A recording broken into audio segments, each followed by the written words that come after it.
बीच में शुरुआत करना चाहूंगी चंद्रमोहन शर्मा जी आपसे, क्योंकि आप कांग्रेस के नेता हैं और सैम पित्रोदा की तरफ से एक बयान सामने आया है। क्या कांग्रेस मुझे जानकारी मिल रही है चंद्रमोहन जी इस वक्त मौजूद नहीं है। समीर जी, मैं आप ही के पास आती हूं और उसके बाद मैं इसको लेकर पॉलिटिकल रिएक्शंस लूंगी।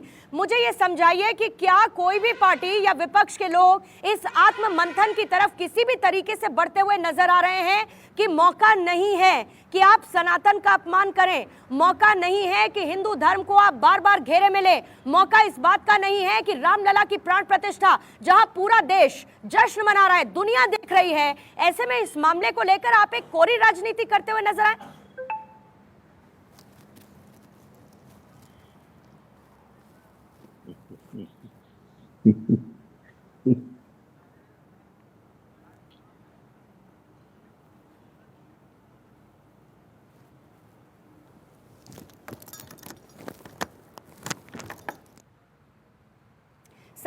समीर जी, आप तक मेरी आवाज पहुंच रही है?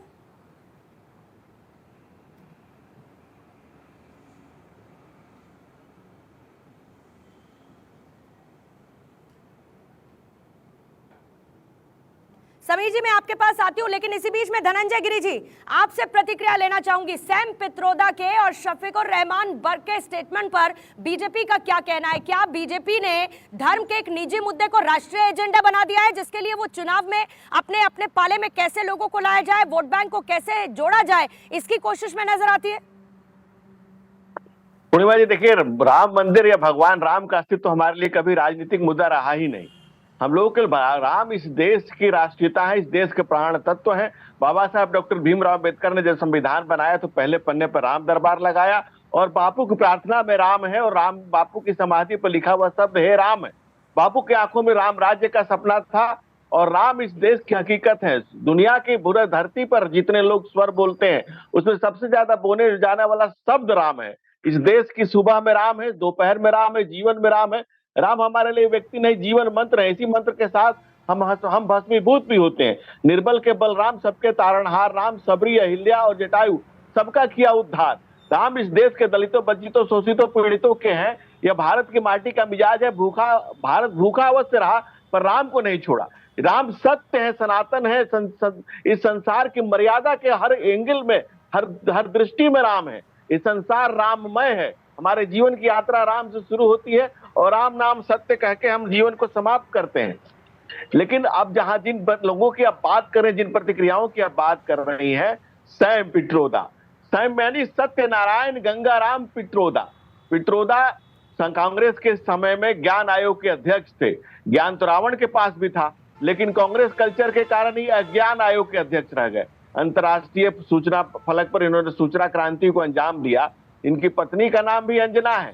लेकिन कांग्रेस कल्चर का इन पर ऐसा असर हुआ कि जिसके नाम में राम है, जिसके परिवार में गांधी दर्शन से लोग प्रभावित रहे और जिस कांग्रेस पार्टी का ये नेतागिरी करते हैं, उस कांग्रेस के बापू के नाम पर जिस गांधी टाइटल को लेकर के पूरी कांग्रेस पार्टी आज चल रही है, उस गांधी की प्रार्थना में राम है, मुख से निकला हुआ अंतिम शब्द राम है और उनका स्वप्न भी राम राज्य है। वो साबरमती के संत ने जो सपना देखा, वो साबरमती के संतान आज पूरा कर रहे हैं। आज आदरणीय नरेंद्र मोदी एक विशाल मंदिर का, भव्य मंदिर का जो उद्घाटन करने जा रहे हैं, वो एक राम राज्य की स्थापना का पुनः स्थापित हो रहा है। इस देश का गौरव, इस देश का वैभव, इस देश का वो स्वर्णिम काल पुनः जागृत हो रहा है। आज भारत माता के उत्साहित है। भारत का एक एक व्यक्ति प्राणवंत, जीवंत और अपने आप को ऋषियों, महर्षियों, आप इस बात को बताने की कोशिश कर रहे हैं, लेकिन मेरा सवाल इसीलिए था सर, क्योंकि कांग्रेस वो है,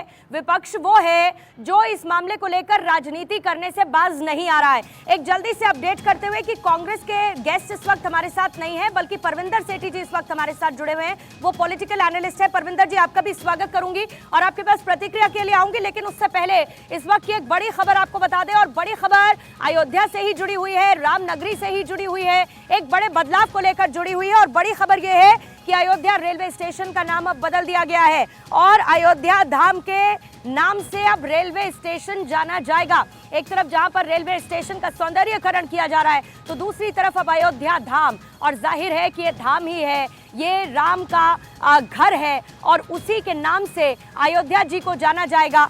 अयोध्या धाम से जाना जाएगा ये रेलवे स्टेशन। इस वक्त की ये बड़ी खबर हम आपको बता रहे हैं। परविंदर सेठी जी, जल्दी से आपकी प्रतिक्रिया लेने चाहूंगी, और खास तौर पर जो कांग्रेस की तरफ से स्टेटमेंट, जो रिएक्शन आया सैम पित्रोदा की तरफ से उसको लेकर, क्योंकि इसी मुद्दे को लेकर हम बीते कई दिनों से बहस कर रहे हैं, दहाड़ में इसको लेकर चर्चा की जा रही है, क्योंकि एक के बाद एक लाइन से आप पढ़ते जाइए, कई ऐसे नेता हैं जो इस तरीके के स्टेटमेंट्स देते हैं।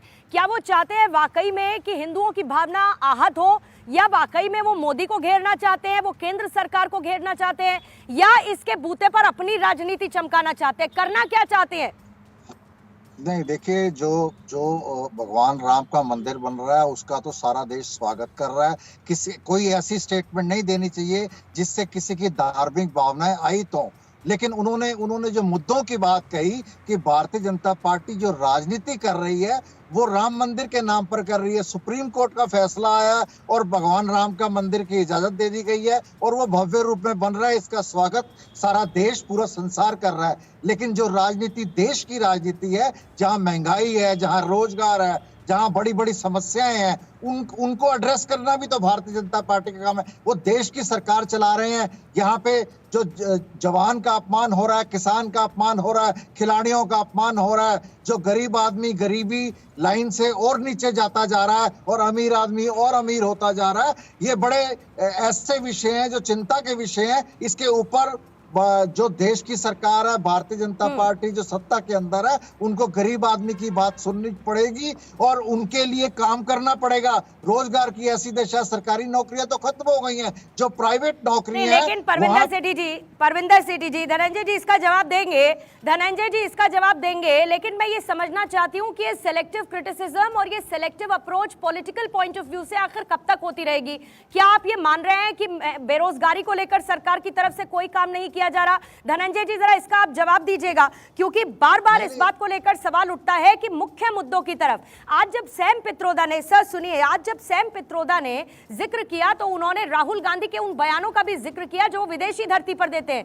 वो कहते हैं कि हम मोदी सरकार की नीतियों का विरोध करते हैं, उन मुद्दों का विरोध करते हैं जिनको एड्रेस नहीं कर रही है बीजेपी की सरकार। हम देश का अपमान नहीं करते, लेकिन बीजेपी अपना एजेंडा सेट करती है कि विपक्ष जैसे ही कोई विरोध करता है मोदी सरकार का, उसको एंटी नेशनलिस्ट बता देती है और उसको राष्ट्रवाद से जोड़कर बता देती है।